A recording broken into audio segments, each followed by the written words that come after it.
Good morning. I'd like to tell you a testimony of God's grace and provision. Just going to read something first here. And he said to them, "Go into all the world and preach the gospel to all creation."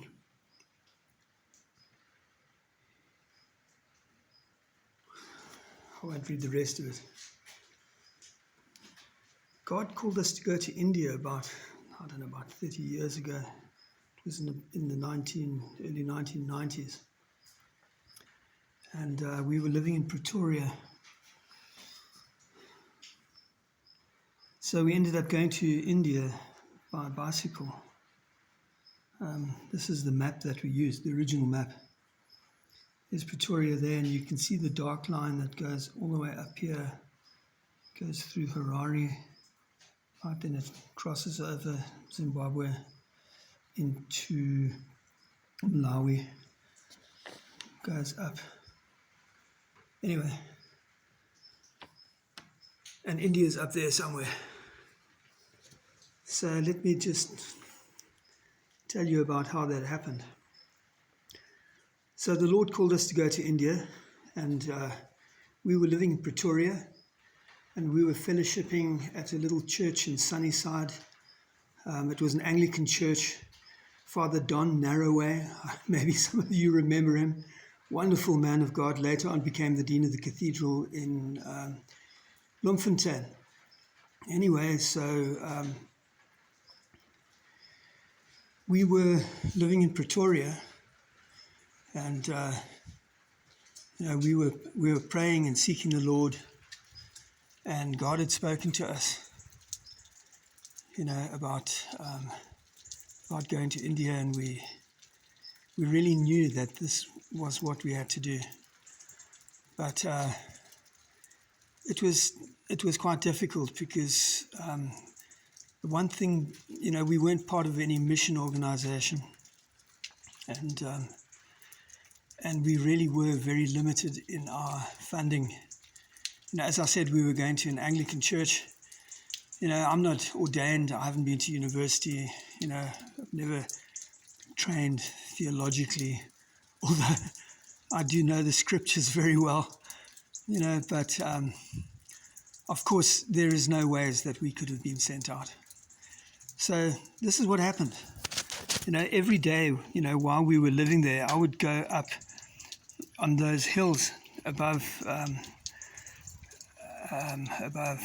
Sunnyside. I'd go up on top of that hill, and I'd stand there and I'd pray and I'd say, "Lord, we so know that, you've told us to go into all the world and preach the gospel, and here we are, and we feel that calling. We just know that, God has spoken to us in various ways."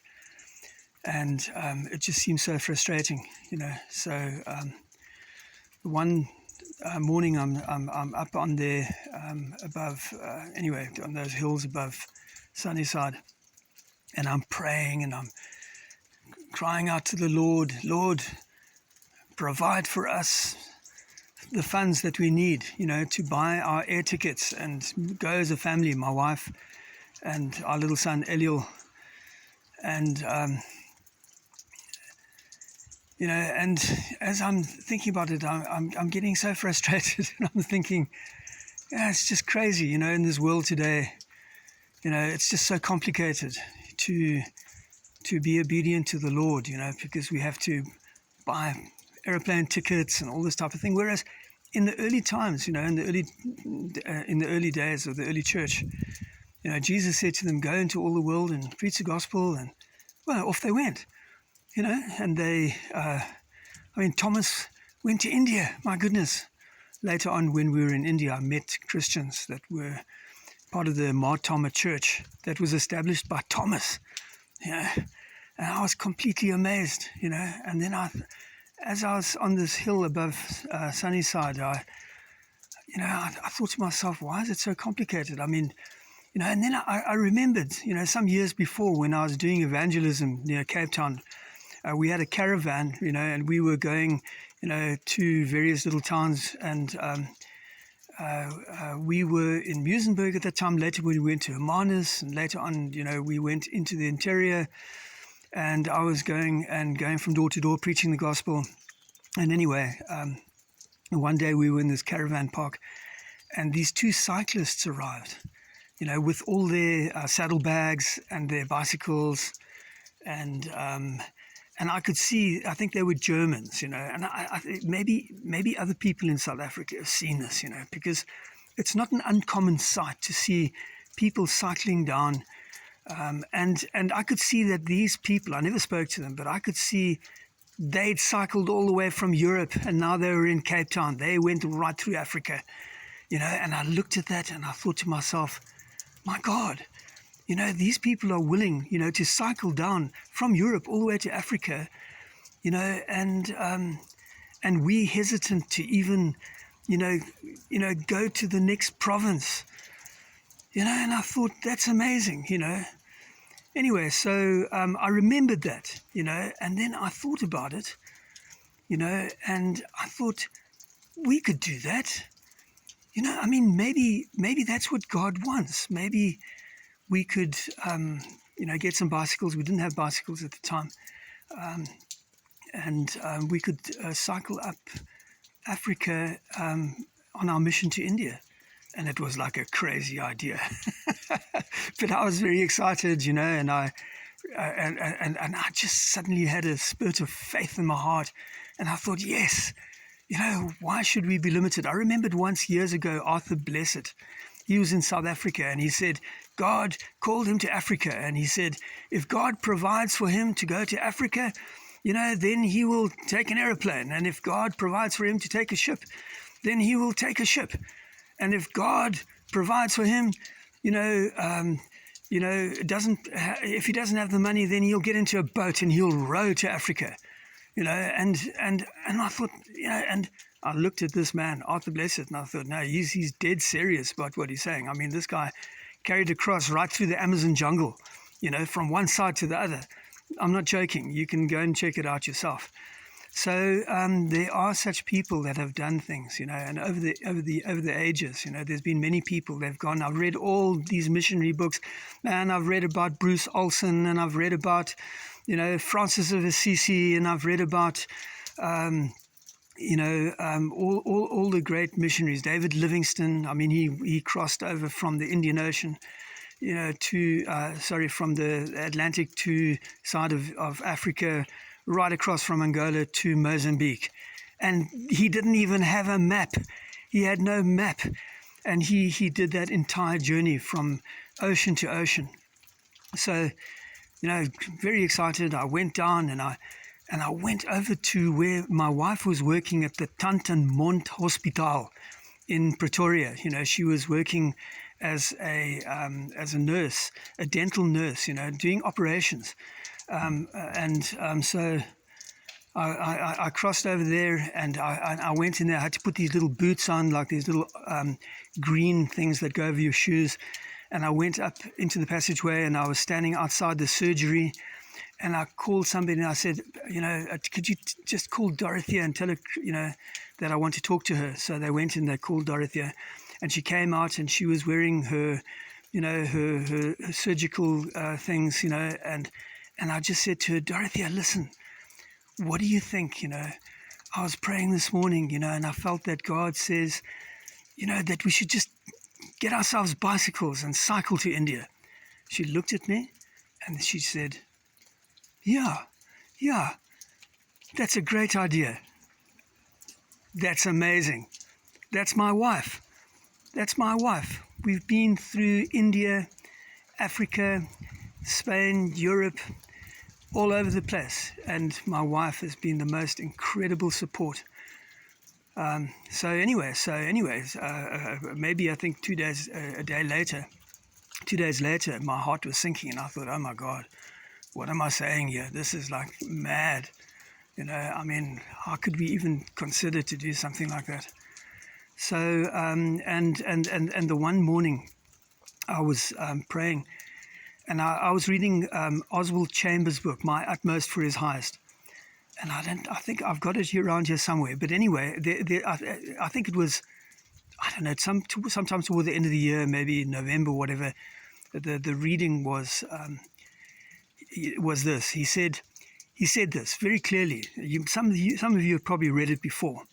He said, the natural man sometimes does these amazing things, that the spiritual man is not willing to do.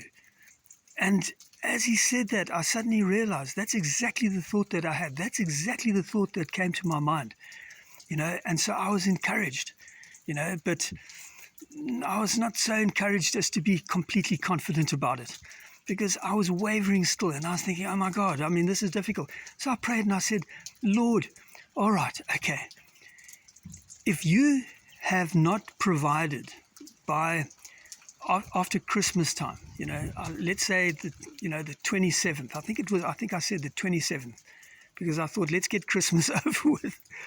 And if you have not provided for us, to be able to take the aeroplane and fly to India, then we'll cycle, So I started praying, and I was praying, Lord, we need like thousands of rands, and I mean, we just didn't have it.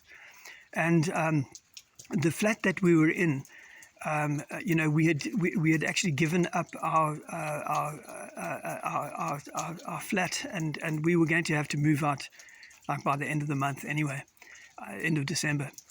So I was praying and seeking the Lord, and nothing. We had no income. Anyway, let me just go back a little bit. After this happened, I went to Father Don Narroway, and who was the priest at the Anglican Church, and I shared my heart with him, and he a wonderful, godly man, but many of the people in the church really were not even Christians. There was a small group, and we had a wonderful time there, and so he listened to what I said, and he just said, listen, as a church, we're fully behind you, we'll back you up, and we'll pray for you. But we can't send you artificially, because you don't have all those requirements. You're not ordained. You don't have the training. You're not with an organization. But he knew us, and he had and he knew our whole history, and so he said, "All right, okay, we're behind you." So anyway, the reason I tell you that was the one morning I woke up and I said, and we still had no money, so I prayed and I just said, Lord, you need to give me some indication that we're going on the right track here. I just prayed and I said, God, please provide something at least so that I know that we're going in the right direction. Anyway, that evening, we had a knock on the door, and two people from the cell group that we used to attend at the Anglican Church, they came there, and they were standing at the door, and I was quite surprised to see them. They'd never visited us before. And I said, yeah, come in, and they said, listen, we just felt that we needed to come.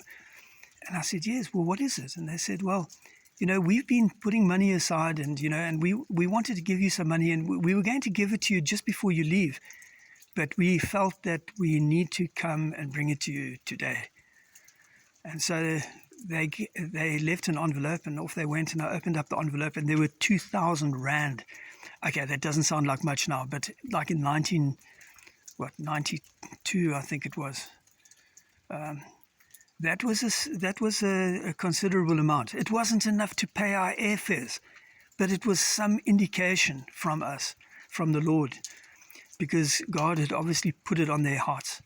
So that boosted me a little bit, And so the time went on, and we still didn't get any more money, and we still didn't. And anyway, we had Christmas. Now we were having to leave our flat. We had no furniture. We were still staying in the flat. Some friends of ours from Africa School of Mission came to say goodbye to us, and off they went. And well, the time came, the 27th, as we still didn't have the amount of money that we needed to fly. So I thought, okay, that's it. Right, and I went down to a second-hand shop down in Sunnyside. I bought a bicycle for myself, and then I found another bicycle for my son. Okay, Eliel was 8 years old, right, and he was attending, not Sunnyside, what was it? Anyway, I can't remember the name. Anyway, a primary school, just you know, Arcadia. Yeah, I think Arcadia Primary School. Yeah, and he was in grade 2. So off I went and I got him a bicycle, and we started going out every morning. I'd cycle with him to school, just to get him used to the bicycle. And afterwards we'd cycle around the town, and I'd show him how to pay attention to traffic signals and stops, all that type of thing. And then I went to another friend of mine. I had this wonderful friend, Johan, and he was like a handy guy, and we made the frames, because I went to a sports shop, and I was looking at all this equipment, cycle equipment, for long distance riding. And the prices were, we just couldn't afford it. It was impossible. So this friend of mine, he got some, iron bar and steel bar, and he welded up these frames. We put the frames on the front, frames on the back of the bicycles. And I went down to into the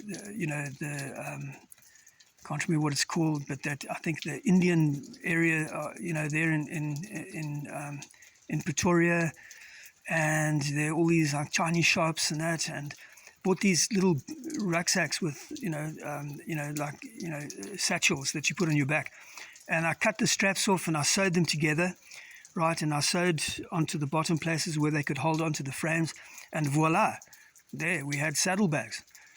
And so we were kitted out, and then I went to I did go and buy a little gas stove, and I'm very happy about that. A couple of sleeping bags and those camping mats, and it was within about 2 weeks. I think it was the 7th of January. Johan, the chap that helped us build up our frames and that, he had a bakkie, and we put the bicycles on the back of the bakkie, and he drove us up to Louis Trichardt. Anyway, maybe I should also just mention that, despite this little Anglican church being very much in favor, we had a lot of friends, and we had a lot of people that were giving us stiff opposition. And they were saying, how can you do this? How can you just go like that? You're taking a risk. It's dangerous, and we just thought, well, sure, we know the risks, but we're just going to keep on going, and we're going to just do what we think God has told us to do. And it seemed that God had given us indications, and he'd shown us that we were on the right track. So with some fear and trepidation and, and a little bit of faith, we when we got to Louis Trichardt, we camped there, and one of the people in the camping place we could see, she was a Japanese girl, and she had a little tent, and she had a motorbike. So and we went and spoke to her, and it turned out that she had just ridden on her motorbike all the way down Africa, and she had a little tent, and I was amazed. I thought to myself, this girl's not a Christian, she's prepared to do this incredible journey, just in the sense of an adventure, and that gave me encouragement as well, Anyway, as we went up through Africa, we met many such people, many cyclists who are coming in the opposite direction. We'd stop them, and we'd find out, what lay ahead of us.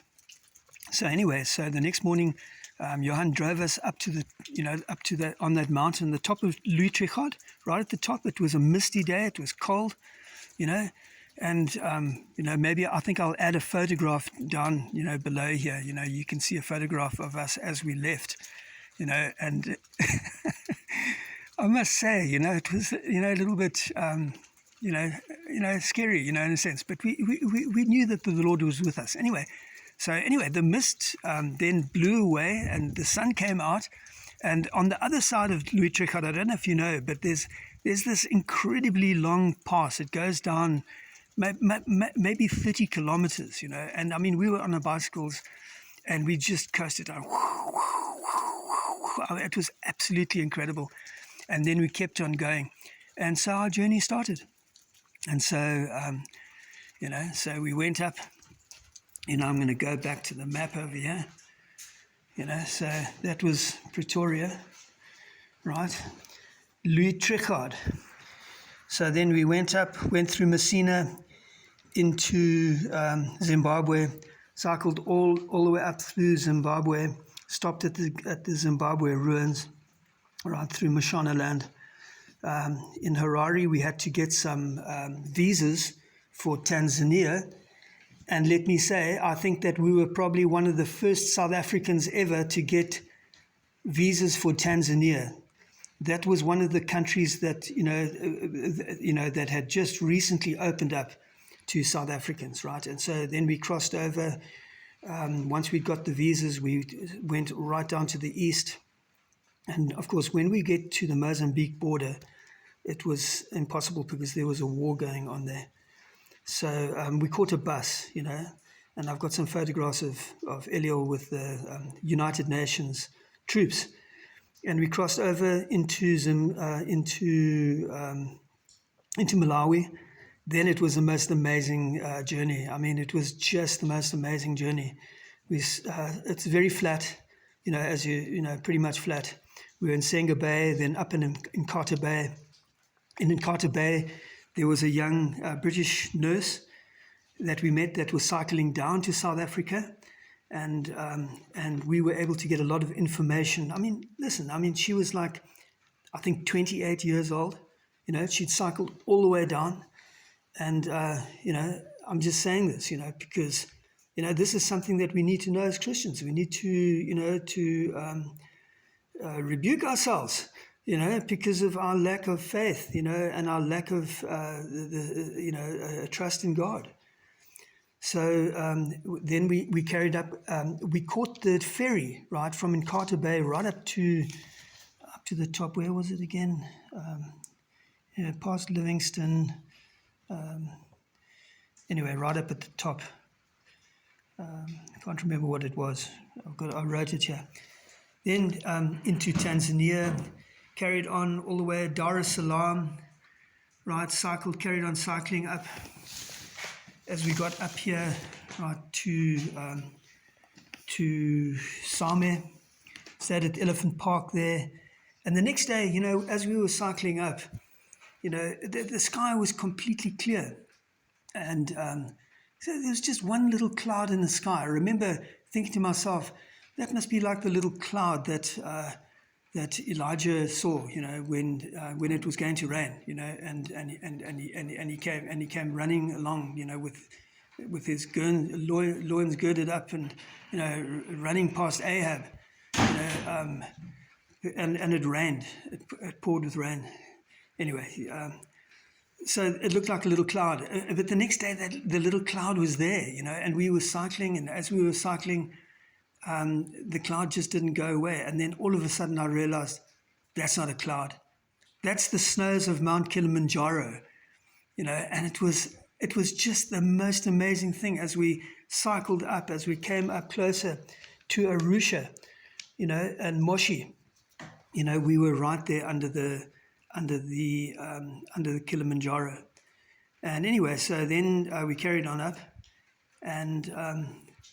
and people were telling us all the time, they said, listen, when you get into Kenya, you must be careful because there's actually quite a lot of stealing going on, and particularly your bicycles, watch out because you can have them stolen. So when we came into Nairobi, let me just mention this at all. We didn't have a guidebook or anything. I would borrow other people's guidebooks. Now, just to let you know, this is the kind of financial pressure that we're in. I was at that what's that bookshop in South Africa? The very, I can't even remember. It's been so long.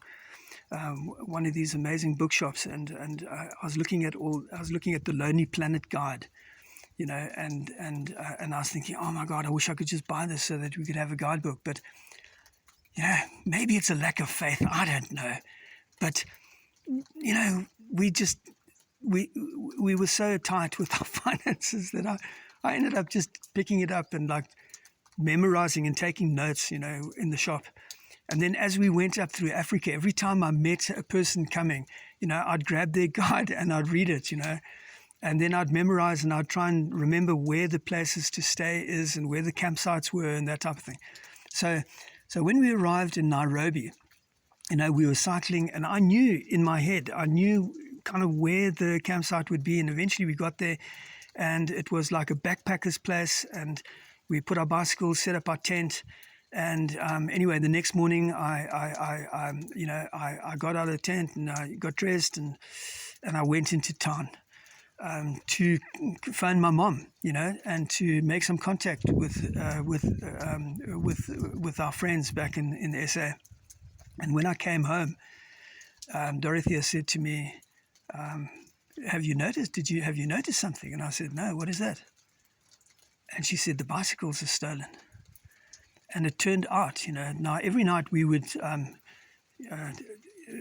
padlock all the bicycles together and we'd put all the saddlebags and all of that into the tent and we would be sleeping with them. But that night before, what happened was somebody, you know, we actually heard this terrible noise, this crunching, squeaking, and, you know, and we thought, we don't know what's going on. Anyway, it turned out they'd come into the campsite and they'd lifted up all our 3 bicycles together, you know, and carried them over the back, you know, corrugated iron fence. And that was it. We didn't have bicycles. So anyway, I'd contacted my mother and she told us, "Oh, no, some people have given some donations and whatever." And we, you know, we counted up, you know, the money, you know, we went to some place and, you know, we got a bank, I don't know, I mean, they sent us money somehow, I can't remember. And I went into Nairobi and I was going to all these little kind of tiny little travel agents, and there's one little place that I went to and it must have been about 3 meters squared, you know, big, with just a chair and a little desk and a person with a computer, and they told me that they had air tickets for us from Nairobi to Bombay for $100 each. And we pretty much, you know, we didn't really have that much more than that, but we had $300 and that's what we paid. And of course, you know, we had these saddlebags and that, you know, and but it was awkward. So, you know, all our bits and pieces and the stuff that we had, I went and bought milli bags, right, from in the market, you know, those white milli bags. And we chucked all our stuff into the milli bags and tied it up. And when we went to the airport, we checked that through as our luggage. And a couple of hours later, we were in Bombay. And it was amazing. Hey? You know, we went there to the luggage rack. Those circles where your luggage comes around. All the suitcases were coming out, and there came our milli bags, right? And we thought, well, yeah, sure.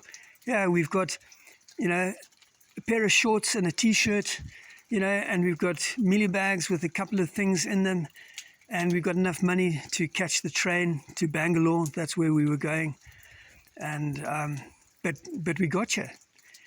We got to India, you know, and my little son Eliel, he had cycled, you know, all the way to India. He was 8 years old. I mean, that's something as well. That was really amazing. And you know, at one time, you know, in the beginning, he had saddlebags as well, but we got rid of those, and all he had was his sleeping bag on the back, and he had a crossbow.